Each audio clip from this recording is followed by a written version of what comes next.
मेरे प्यारे बच्चों, बेटा आज हम लोग आपके अप्लाइड मैथमेटिक्स का क्लास 12th का चैप्टर शुरू करेंगे जिसका नाम है बेटा मैट्रिक्स। ठीक है बच्चे। तो बेटा देखिए, आप भी जानते हैं कि यूट्यूब पर अप्लाइड मैथमेटिक्स से रिलेटेड ज़्यादा कंटेंट नहीं है। तो काफ़ी सारे बच्चों ने मुझे मैसेज वगैरह किया कि सर आप अप्लाइड मैथमेटिक्स का कंटेंट डालें। ठीक है, तो बच्चे हम यहाँ से अपनी सीरीज स्टार्ट कर रहे हैं मैट्रिक्स से। एंड डेफिनेटली बेटा मैं अपना पूरा बेस्ट दूंगा। हर एक चैप्टर के मोस्टली मैं आपको क्वेश्चंस कराऊंगा। ठीक है, तो जनरली हम लोग बुक कौन सी फॉलो करेंगे, पहले ना हम उस पर बात कर लेते हैं, 2 मिनट लगेंगे बस। तो हम लोग जनरली एम एल अग्रवाल, ठीक है, आप एम एल अग्रवाल ले सकते हैं, आर डी शर्मा ले सकते हैं, ठीक है, या आपके स्कूल में जो लगवाए वो आप ले लेना, और एम एल भार्गवा। देखिए सब में क्या होता है बेटा कि कंटेंट तो सेम ही होता है। ठीक है, थोड़े थोड़े से क्वेश्चंस का फर्क होता है, बाकी कुछ नहीं होता, कंसेप्ट सब जगह सेम ही होते हैं।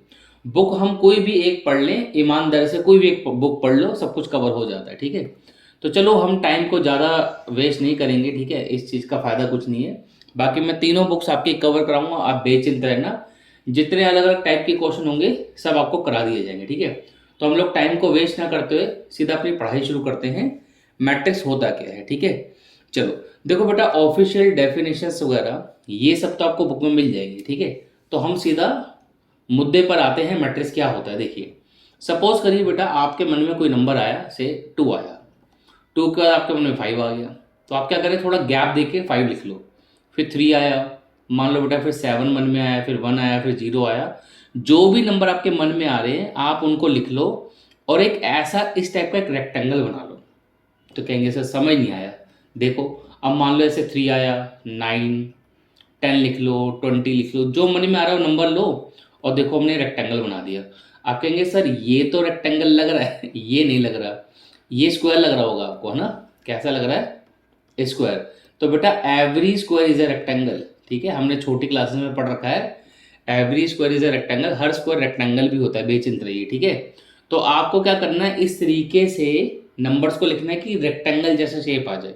स्क्वायर आ जाएगा तो चलेगा, कोई प्रॉब्लम नहीं है। ठीक है, अब वो जितना मर्जी बड़ा लिखो, जितना मर्जी छोटा लिखो, कोई दिक्कत नहीं है। ठीक है, आप चाहें तो ऐसे भी लिख सकते हैं, जैसे मान लो 1 2 3 4, ये आपने 4 नंबर लिखे, एक ही लाइन में लिख के छोड़ दिए, तो आपको पतला सा रेक्टेंगल नजर आ रहा होगा। तो ऐसे जो स्ट्रक्चर्स होते हैं बेटा, इनको हम लोग मैट्रिक्स बोलते हैं। क्लियर, इन स्ट्रक्चर्स को क्या बोलते हैं, मैट्रिक्स। अब बच्चे मैट्रिक्स को generally capital A B C D से डिनोट करते हैं, जैसे इसे कैपिटल ए बोल लिया, इसे मेरे प्यारे बच्चों कैपिटल बी बोल लिया, इसे कैपिटल सी बोल लिया। आपको जो मानना है मान लो, capital A B C D में कुछ भी मान सकते हो। ठीक है, तो ये तो मैट्रिक्स का थोड़ा सा इंट्रो था। अब आगे बढ़ते हैं मैट्रिक्स की टर्मिनोलॉजी की तरफ। अब इसका क्या मतलब है, देखो हर चैप्टर की ना बेटा एक अपनी एक लैंग्वेज होती है, अपनी भाषा होती है। तो इसमें भी कुछ ऐसे वर्ड्स हैं जो हमें सीखने जरूरी हैं, क्योंकि क्वेश्चंस में यूज होंगे, फिर समझ नहीं आएगा।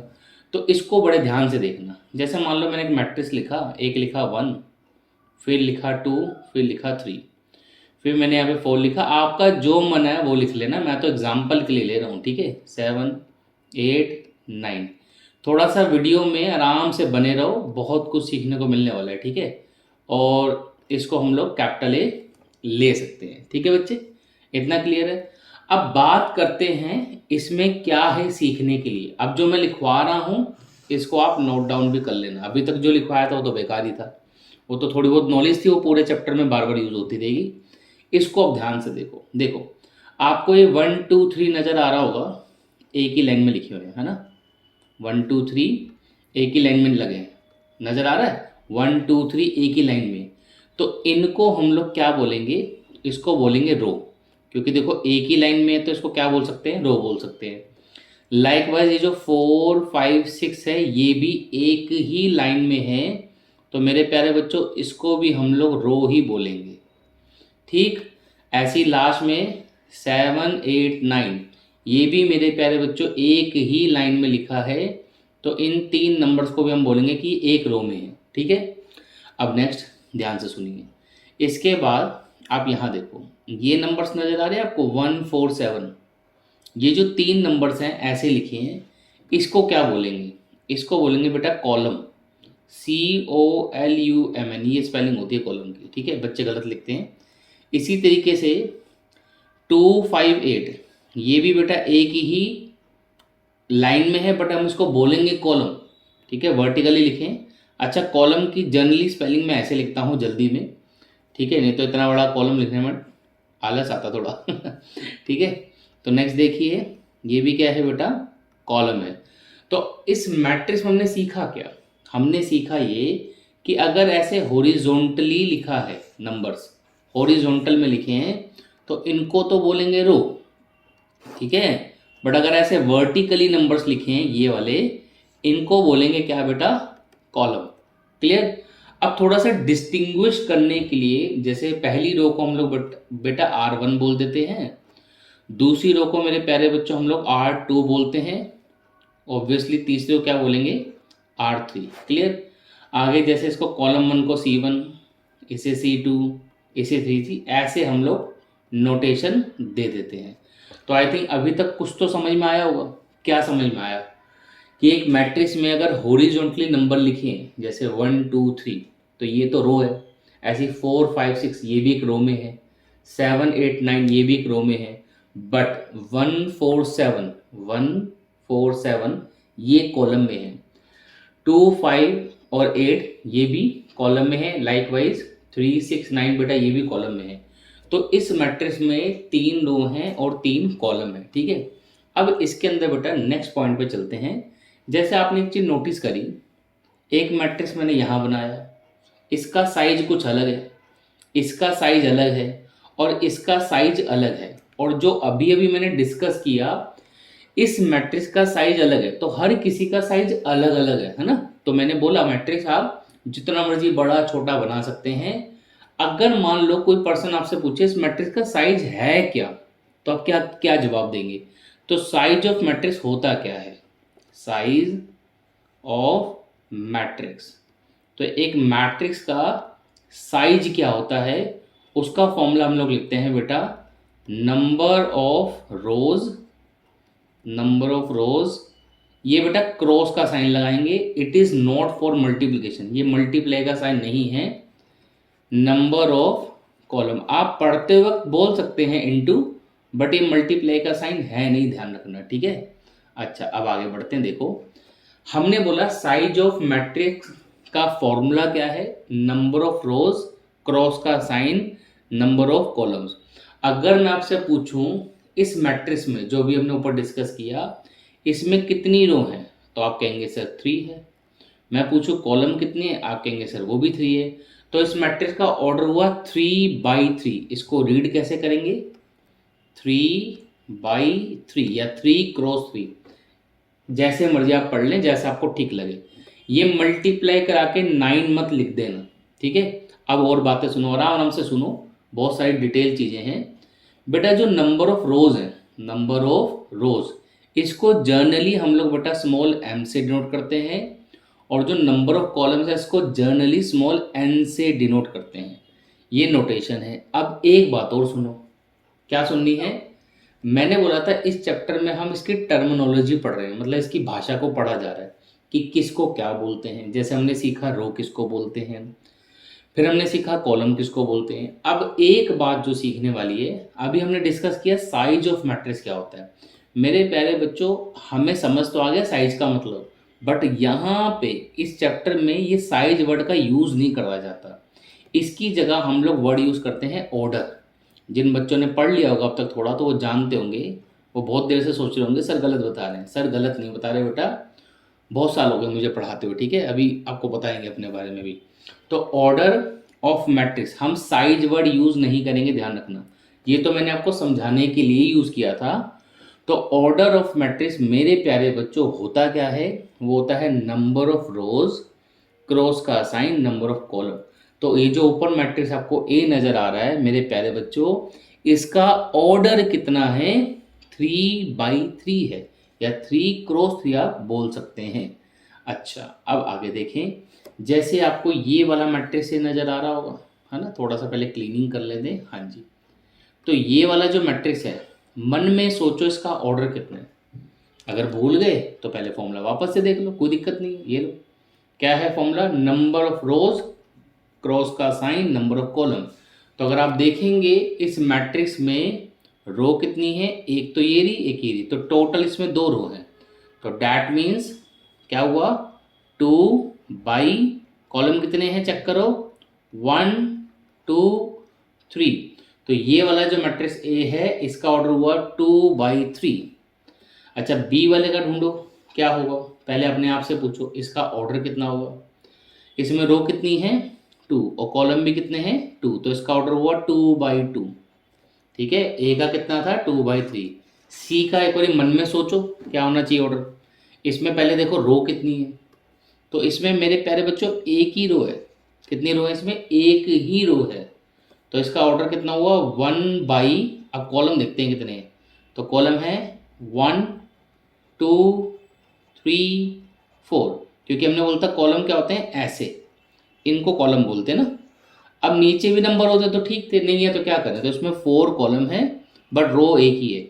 तो इस मैट्रिक्स का ऑर्डर कितना है मेरे प्यारे बच्चों? 1/4 या 1/4। सो आई होप आपको अभी एक छोटा सा ग्लिम्स समझ में आ गया होगा मैट्रिक्स का, कि मैट्रिक्स के अंदर हम रो किसको बोलते हैं बेटा और हम कॉलम किसको बोलते हैं। इसके बाद हमने डिस्कशन करी साइज क्या होता है मैट्रिक्स का। तो साइज ऑफ मैट्रिक्स में हम वर्ड साइज यूज नहीं करते। ठीक है, मैंने आपको समझाने के लिए साइज वर्ड यूज किया था, बट इसका इस्तेमाल नहीं करना है जी। ठीक है, आई होप आपको मेरी बात समझ आ रही है, मैं बहुत बार रिपीट कर रहा हूँ चीज़ें। तो ऑर्डर ऑफ मैट्रिक्स क्या होता है फॉर्मूला याद रखेंगे। आई होप ये समझ में आ गया है। ठीक है, अब हम बढ़ते हैं कुछ छोटे मोटे क्वेश्चंस की तरफ जहां से आपको चीज़ें समझ में आएंगी। देखो एक चीज़ ध्यान रखना, मेरे को ना ज़्यादा थ्योरी लिखवाने में इंटरेस्ट नहीं आता है। मैं बेफिजूल की थ्योरी लिखवा के ना बच्चों को डिस्टर्ब नहीं करता। ठीक है, थ्योरी तो आपको बुक में मिल जाएगी, वही थ्योरी अगर मैं आपको क्वेश्चन के थ्रू समझाऊंगा ना आपको याद रहेगी। होता क्या है, लोग बहुत सारी भर भर के थ्योरी लिखवा देते हैं, अब याद तो रहती नहीं है, याद तो क्या रहेगी जब क्वेश्चन करेंगे तभी याद होगी। तो मैं ना आपको एक क्वेश्चन करा रहा हूँ, आप पहले ध्यान से देखो। ठीक है, क्वेश्चन ये है, फाइंड द वैल्यू, ठीक है, find the value of A B C and D. ठीक है, अब देखो हमने बोला ए बी सी डी की वैल्यू निकालो, क्वेश्चन है क्या, अभी पेशेंस रखो समझ दिखेगा। तो वो है a माइनस बी, यहाँ पे है बेटा 2a माइनस बी, फिर है मेरे प्यारे बच्चों 2a प्लस सी, देन है बेटा 3c प्लस डी। ठीक है, ये एक मैट्रिक्स है। ठीक है, ये एक मैट्रिक्स है। फिर एक मैट्रिक्स दिया -1 0 5 एंड देन 13। तो मेरे प्यारे बच्चों ये 2 मैट्रिक्स हैं। अगर मैं आपसे पूछूं कि इनका ऑर्डर क्या है, तो ऑर्डर तो अब तक तो आ गया होगा, देखना नहीं आया तो थोड़ा रिवाइज पीछे रिवाइंड करो, देखो कि ऑर्डर का फॉर्मूला क्या था, रो बाई कॉलम। तो यहाँ पे अगर लेफ्ट हैंड साइड पे मैट्रिक्स देखोगे इसका ऑर्डर भी है 2/2, सामने वाले मैट्रिक्स का ऑर्डर भी है 2/2। बीच में क्वेश्चन में ही इक्वल दे रखा है, मैंने नहीं लगाया, क्वेश्चन में दे रखा है, जहाँ से मैंने क्वेश्चन कॉपी किया है। बाय द वे मैंने ML अग्रवाल से क्वेश्चन लिया है, तो ML अग्रवाल के अंदर ही, बुक के अंदर ही बेटा बीच में इक्वल दे रखा है। अब अपना IQ लगाओ, कोई रट्टा नहीं है, कोई थ्योरी की आवश्यकता नहीं है, अपना दिमाग लगाओ, चीज़ें अपने आप ही डेवलप होकर सामने आ जाएंगी। क्योंकि मैट्रिक्स में बेटा इतनी डीप थ्योरी की जरूरत ही नहीं है, क्यों लेनी है डीप थ्योरी, ऐसे ही हो जाएगा।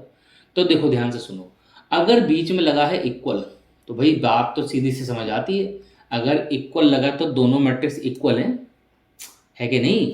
अगर बीच में क्या लगा है इक्वल, इसका मतलब दोनों मैट्रिक्स इक्वल हैं। अब 2 मैट्रिक्स इक्वल कब होते हैं, ऐसे ही ओरल सुन लो, याद रहेगा हमेशा, भूलोगे नहीं। 2 मैट्रिक्स बेटा तब इक्वल होते हैं जब दोनों मैट्रिक्स का पहले तो ऑर्डर सेम हो, भाई दोनों का साइज भी तो सेम होना चाहिए, तो दोनों मैट्रिक्स का ऑर्डर सेम होना चाहिए। और दूसरी बात, दोनों के कॉरस्पॉन्डिंग एलिमेंट इक्वल होना चाहिए। कॉरस्पॉन्डिंग का मतलब अगर यहाँ से आपने पहला एलिमेंट लिया तो यहाँ से भी आप पहला एलिमेंट ही लेंगे, तो इसको बोलते हैं कॉरस्पॉन्डिंग एलिमेंट। ठीक है बेटा, तो आई थिंक आपको कुछ कुछ बातें धीरे धीरे समझ में आनी लग गई होंगी। तो यहाँ पे बेटा हमें ए बी सी डी का वैल्यू निकालना है। कैसे निकालेंगे? Just by comparing. आप क्या करें, ये जो a माइनस बी है इसको मैंने बेटा कंपेयर किया -1 के साथ। क्यों किया? तो दिमाग लगाओ, सबसे पहले ये लिखा है और यहाँ पे पहले नंबर पे ये लिखा है, ठीक है। इसी प्रकार ये जो 2a माइनस बी है इसको मैंने कहाँ कंपेयर किया? 0 के साथ। तो देखो ये तो बेसिक कैलकुलेशंस वगैरह हैं, ये तो आपको भी आती होंगी। इसको हमने 0 से कंपेयर किया। अब क्या करो, इन दोनों इक्वेशंस को सोल्व कर लो।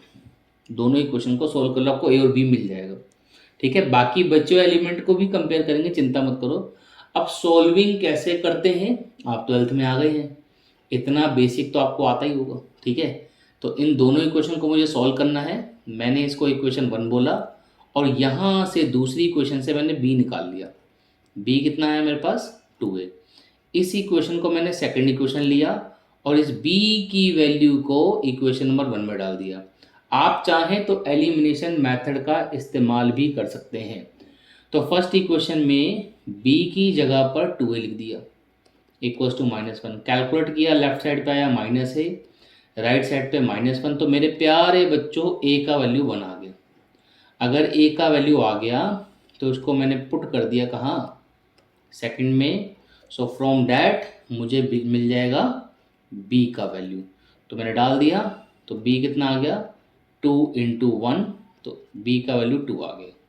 हाईलाइट करते चले जाएंगे ताकि बाद में हमें ही ढूंढने में दिक्कत ना हो। तो हमारे पास a आ गया, b आ गया। अब क्या करो, बच्चे हुए एलिमेंट को कंपेयर करो। जैसे इस वाले को किससे कंपेयर करेंगे? ऑब्वियसली समझ तो आ ही रहा होगा, इस 5 से कंपेयर करेंगे। तो कर देते हैं, ठीक है। So 2a + c will be equals to 5। अब दिमाग लगाओ, a तो निकाल चुके हैं। a कितना आया था? a आया था 1, ठीक है। ये रहा, यहाँ पर चेक करो, a आया था 1। यहाँ डालो बेटा, कैलकुलेट कर लो। देखो ये जो छोटी छोटी कैलकुलेशन है नहीं, आपको आनी चाहिए। तो c कितना आ जाएगा? 3 आ जाएगा। लास्ट में अब आप इसको किससे कंपेयर कर लो? इससे कंपेयर कर लो, ठीक है। तो कंपैरिजन करने से पहले थोड़ा देख लिया करो कि हम पहले किन को कंपेयर करें कि सॉल्विंग में थोड़ा इजी रहे, ठीक है। तो c का वैल्यू हमारे पास कितना आया बेटा? c का वैल्यू 3 आया, plus d equals to 13। Clear? तो 9 + d इक्वल्स टू बेटा 13। तो मेरे प्यारे बच्चों यहाँ से d कितना आ गया? 4 आ गया। सो फाइनली हमने ABCD की सारी वैल्यू निकाल दी। देखिए बोर्ड में ना मार्क्स कट जाते हैं अगर आप फाइनल आंसर नहीं देते, तो ऐसे हैंस करके जरूर लिख देना। हैंस a का वैल्यू 1, b का वैल्यू 2, c का वैल्यू 3 एंड d का वैल्यू 4। अरे वाह, ये तो 1 2 3 4 आ गई काउंटिंग लाइन वाइज, ठीक है। तो ये हमने बेटा हमारा क्वेश्चन सॉल्व हुआ। एक बार फिर से समझते हैं फटाफट से। देखिए क्वेश्चन में बोला ये था कि ABCD की वैल्यू निकालो। अब हमें नज़र आ तो रहा है कि मैट्रिक्स इक्वल लगा रखा है, बीच में नज़र आ रहा है सबको कि यार यहाँ पे इक्वल लगा रखा है। अगर इक्वल लगा है तो ऑब्वियसली दोनों मैट्रिक्स इक्वल हैं। अब कुछ चीज़ें IQ से ही चल जाती हैं, खुद ही समझ में आ जाता है कि पहले एलिमेंट को पहले के इक्वल रखो, दूसरे को दूसरे करो, तभी तो इक्वल हो पाएगा, नहीं तो कैसे इक्वल होगा। यही चीज़ अब थ्योरी में लिखवा देते हैं। आपके पास बुक है तो उसमें इक्वल मैट्रिक्स करके ना लिखा होगा, अगर आपको वहाँ से लिखना है तो आप लिख सकते हैं थ्योरी। मैं बोल देता हूँ, आप चाहो तो जो मैं बोल रहा हूँ लिख सकते हैं, ठीक है। 2 matrix are set to be equal if and only if condition 1 when order of 2 matrices are equal, second point या second condition when their corresponding elements are equal। ये 2 बातें आप लिख लो, यही बुक के अंदर भी लिखी मिल जाएंगी आपको। तो हम चलते हैं आगे। मैंने अभी आपको बोला मेरे को ना ज़्यादा इंग्लिश लिखवाने में मज़ा नहीं आता है, उसमें बच्चा कंफ्यूज होता है मेरे हिसाब से, ठीक है। अच्छा एक चीज़ और, ये जरूरी नहीं है कि हर बार आपको कोई वैल्यू मिल जाए। जैसे कभी कभी क्या करते हैं वो लोग, क्वेश्चन ना कुछ इस तरीके से डिजाइन करते हैं, कहते हैं क्या पॉसिबल है कि 2 मैट्रिक्स इक्वल हो जाए। तो मैं आपको एक ऐसा क्वेश्चन कराऊंगा, अभी थोड़ा सा वेट करिए। पहले काम करते हैं, क्वेश्चन और करते हैं। देखो पहले क्वेश्चन देखो, ये भी ML अग्रवाल से ही है क्वेश्चन आपका। इसमें भी बोल रहा है find x y A and B if, ठीक है। बेटा बुक जरूर ले लेना, बुक लेनी बहुत ज़रूरी है, ठीक है। सो 3x + 4y यहाँ पे a प्लस बी, इधर 6 दे रखा है आपको, ये दे रखा है बेटा 2a माइनस बी, फिर दिया है x माइनस 2y। ये जो भी हमने क्वेश्चन किया था ना, उसी के बिहाफ पे एक क्वेश्चन और करवा रहा हूँ आपको, ताकि आपको थोड़ी सी प्रैक्टिस हो जाए। ठीक है, क्वेश्चन इजी ही है, क्वेश्चन में कुछ मुश्किल नहीं है। ठीक है, देखते जाइए। ठीक है बेटा, तो देखिए अब यहाँ पर भी क्या कह रहा है, find x y a and b। तो 4 वैल्यूज हमें निकालनी है। फिर से वही कहानी, भैया कंपेयर करो, सॉल्व कर लो, इसमें कोई आफत थोड़ी ना है। ठीक है, अब देखो अगर आप पहली वैल्यू को कंपेयर करते हैं, ठीक है, जैसे मान लो आपने इसको कंपेयर तो कर लिया, किससे करोगे, 2 से, है ना। अब इसमें तो क्या है, एक्स और वाई है, तो एक इक्वेशन आपको एक्स वाई वाली और ढूंढनी पड़ेगी ना, तभी तो निकलेगा। तो आप देख सकते हैं यहाँ पर है। तो सबसे पहले आप क्या करें, एक्स और वाई वालों को ही कंपेयर करें। थोड़ा कंपैरिजन करने से पहले एक बार देख लिया करो कि हमें पहले किनको कंपेयर करना चाहिए, ताकि क्वेश्चन इजीली सॉल्व हो जाए। तो मैंने क्या किया, कंपेयर किया किसको, भैया 3x प्लस 4y। अपने मन में बोलो ये किसके इक्वल होगा, सोचो। 3x प्लस 4y किसके इक्वल होगा बेटा, 2 के, है ना। इसको तो मैंने क्या करा, इक्वेशन 1 ले लिया। अब उसके बाद क्या किया, एक और हमारे पास इक्वेशन है ये दी x और y में, इसको किससे कंपेयर करेंगे, ऑब्वियसली ये लास्ट वाले नंबर से, 4 से। ठीक है, तो कर दिया compare, x minus 2y equals to 4। अब यहाँ से मेरे प्यारे बच्चों मैंने क्या किया, x का वैल्यू निकाल लिया। तो x का वैल्यू आया 4 प्लस 2y। इस x की वैल्यू को सेकंड इक्वेशन ले लेते हैं और उसको पुट कर देते हैं फर्स्ट में। तो पुट इन इक्वेशन फर्स्ट। तो फर्स्ट इक्वेशन में हमारे पास है 3x, तो 3 तो लिख लो, x की जगह पे क्या आएगा 4 प्लस 2y। ठीक है बेटा, और प्लस 4y इक्वल्स टू 2। इसको सॉल्व कर लेते हैं। ठीक है, 3 4 जा 12, 3 2 जा 6 and then 4y equals to 2। तो 6y प्लस 4y मिलके हो गया आपका 10y। ठीक है, आप चाहें तो देखो क्वेश्चन को भी यहीं रोक के ना खुद भी ट्राई कर सकते हैं, कोई दिक्कत थोड़ी ना है भाई, कैलकुलेशन ही तो करनी है। तो 10y इक्वल्स टू माइनस 10 आया, तो यहाँ से y कितना आ गया बेटा, माइनस 10/10। तो y की वैल्यू आपकी आ जाएगी यहाँ से -1। तो y का वैल्यू आ गया, इसको कहाँ डालो, सेकंड में। सेकंड में डालने से x की वैल्यू आ जाएगी 14 सेकंड। ठीक है, यही कर देते नीचे। तो यहाँ से x का वैल्यू कितना आया, 4 प्लस 2, y की जगह डाला हमने -1, तो ये आया 4 माइनस 2। सो टेक्निकली x का वैल्यू 2 आ गया। तो यहाँ से हमारा x और y तो निकल ही गया। अब क्या निकालना है, a और b। तो अब a और b वाली इक्वेशन ढूंढो। तो ये रही हमारा a प्लस बी, इसको हम किसके इक्वल रखेंगे, इसके। ठीक है, तो अब मैं यहाँ पे राइट हैंड साइड पे मतलब मार्जिन निकाल के इधर कर देते हैं। ठीक है बेटा, तो a plus B equals to 5। चाहो तो यहाँ से वैल्यू निकाल लो पहले, बाकी आपकी मर्जी है। This is your equation number 3। Next है you have 2a minus b equals to -5। ठीक है, तो देखो थोड़ा सा शॉर्टकट मार देते हैं कैलकुलेशन में, आप लोग जानते ही होंगे। इसको अगर एलिमिनेशन से सोल्व कर दें तो ये कट जाएगा। तो हमारे पास यहाँ पे आ जाएगा 3a, बट सामने 5 और -5 मिलकर 0 हो जाएगा। तो a का वैल्यू तो बेटा 0 आ गया। अब इस a की वैल्यू को मान लो मैंने थर्ड में डाल दिया, आप थर्ड की जगह फोर्थ में डाल दें, कोई दिक्कत नहीं है। तो वहाँ से 0 प्लस बी इक्वल्स टू 5 हो जाएगा। तो मेरे प्यारे बच्चों b का वैल्यू 5 होगा। आई होप देखो आपको कैलकुलेशंस में दिक्कत ना होती हो। ये छोटी मोटी कैलकुलेशंस हैं, ये आपकी अच्छी होनी चाहिए। प्रैक्टिस करते रहो, मेहनत करते रहो, छोटी मोटी प्रॉब्लम तो सुधर ही जाती है। ठीक है बेटा, सो ये मैट्रिक्स के अंदर अभी हमने देखो क्या क्या सीखा, एक ग्लिम्स दे रहे हैं फटाफट से। पहले हमने सीखा रो कॉलम किसको बोलते हैं, फिर हमने ऑर्डर सीखा। तो ऑर्डर सीखने के बाद मैंने बोला मैं ज़्यादा थ्योरी लिखवाना पसंद नहीं करता हूँ, टाइम वेस्ट होता है बेटा। तो हमने 2 क्वेश्चन करे। ठीक है, एक में हमने ये देखा कि कंपेयर करके ABCD वगैरह जो भी निकाला, ऐसे एक क्वेश्चन हमने इसके ऐसा और किया। अब एक क्वेश्चन और करवा रहा हूँ, इसे जरूर देख लेना, वीडियो को स्किप नहीं करना। ठीक है, ध्यान से देखो। क्वेश्चन है, क्वेश्चन लिख रहे हैं, ठीक है। ये क्वेश्चन भी ML अग्रवाल का ही है, ठीक है। मैंने बोला कि हम जनरली ज़्यादातर क्वेश्चन तो ML अग्रवाल से करवाएंगे आपको, और इसके बाद ML भार्गवा और RD शर्मा में जो भी इस बुक से डिफर क्वेश्चन होंगे, डिफर मतलब ये नहीं कि वैल्यू चेंज है तो वो भी करवा दिया, ऐसा नहीं है। कंसेप्चुअली अगर कोई क्वेश्चन ऐसा है जो इस बुक में कवर नहीं है, वैसे तो मैं आपको बताऊं जनरली एक बुक सफिशिएंट होती है पढ़ने के लिए।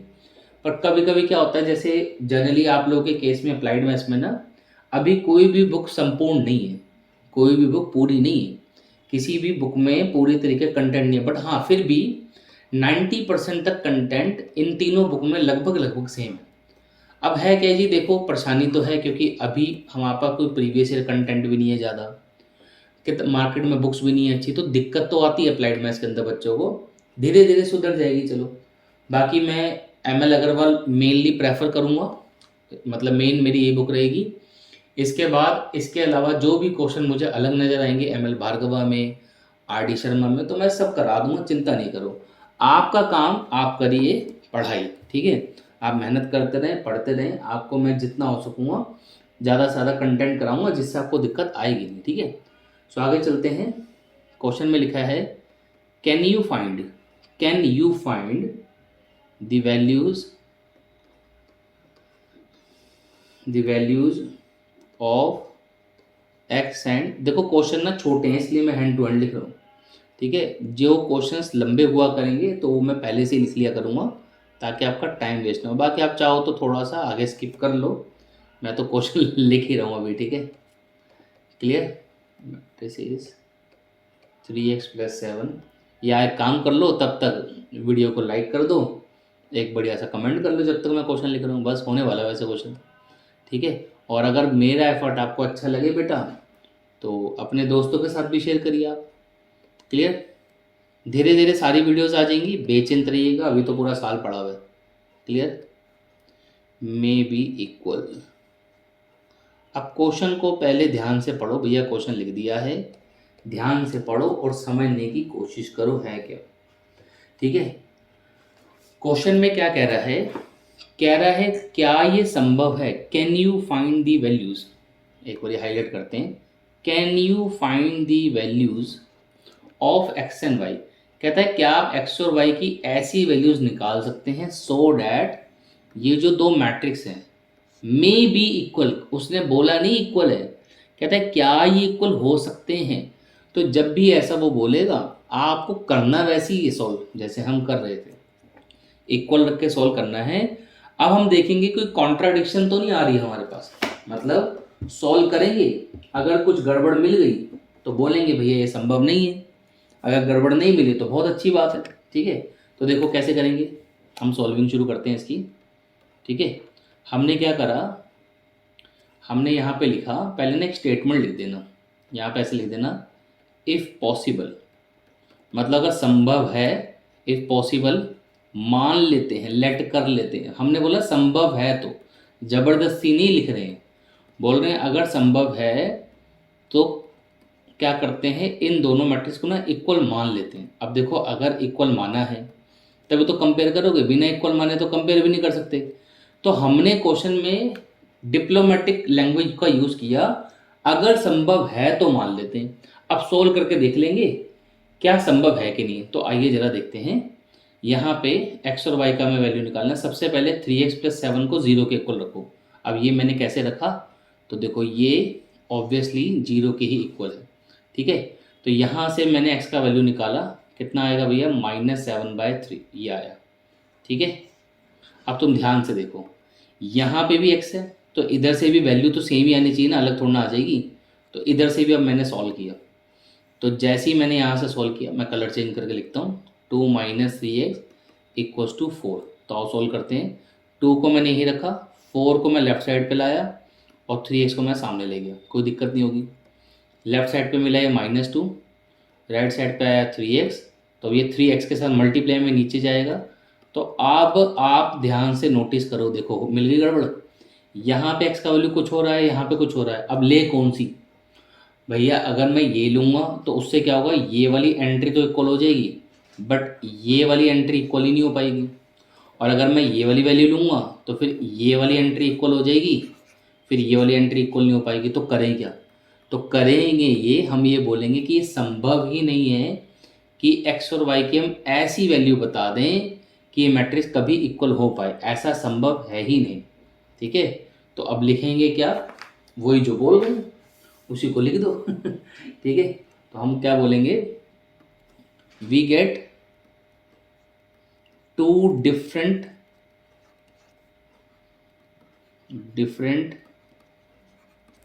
वैल्यूज ऑफ x, ठीक है, so that given matrices can't be equal. ठीक है, ये कभी इक्वल नहीं हो सकते, बस इतना सा काम है। अब देखो हो गया। तो आज हमने अभी सिर्फ इक्वालिटी पे बेस्ड ही देखो कितने सारे क्वेश्चन करा दिए आपको। ठीक है, अब आप एक काम कर सकते हैं, देखो भाई चैप्टर तो लंबा है, आज तो कुछ कराया नहीं, आज के लेक्चर में इतना ही करवाएंगे, आधा घंटा हो चुका है लगभग। ठीक है, तो अभी नेक्स्ट लेक्चर आएगा, उसके अंदर हम और कॉन्सेप्ट डिस्कस करेंगे मैट्रिक्स के। आज मेरा जो मेन था कि थोड़ा सा आपको मैट्रिक्स के बारे में हल्का फुल्का बता दें और इक्वालिटी ऑफ मैट्रिक्स पढ़ा दें। ठीक है, अब नेक्स्ट क्लास में आगे के थोड़े से आपको और कॉन्सेप्ट कराएंगे। ठीक है, तो बेचिंत रहिएगा, लेक्चर आते रहेंगे, जस्ट बी कनेक्टेड। और अगर वीडियो अच्छी लगी हो तो बेटा लाइक कर देना और अपने दोस्तों के साथ शेयर भी कर देना। थैंक यू सो मच, मिलते हैं आपको जल्दी नेक्स्ट वीडियो के अंदर।